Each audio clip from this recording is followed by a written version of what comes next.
Kembali di Kompas Petang, Saudara. Presiden Prabowo meresmikan operasional Rumah Sakit Kardiologi Emirates Indonesia di Solo, Jawa Tengah. Dalam sambutannya, Presiden memuji Jokowi yang menginisiasi pembangunan rumah sakit ini.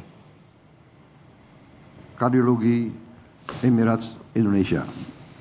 Prabowo mengapresiasi inisiatif Jokowi yang kala itu masih menjabat sebagai presiden untuk membangun rumah sakit jantung berstandar internasional.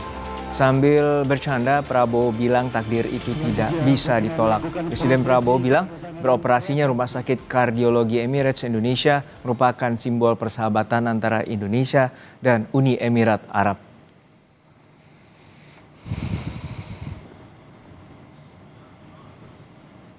Pembangunan rumah sakit ini juga adalah salah satu inisiatif dari Presiden Joko Widodo.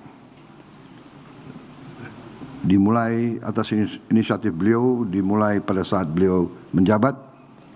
Ya, saya sangat beruntung sudah jadi saya yang resmikan. Takdir itu tidak bisa ditolak.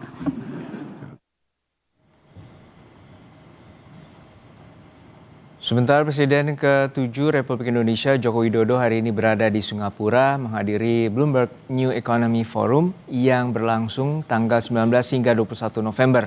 Jokowi hadir sebagai Dewan Penasihat Bloomberg New Economy. Jokowi dijadwalkan berbicara pada hari Jumat mendatang. Forum ini akan membahas beberapa topik seputar tantangan ekonomi dunia dan bagaimana solusi untuk menghadapi tantangan itu.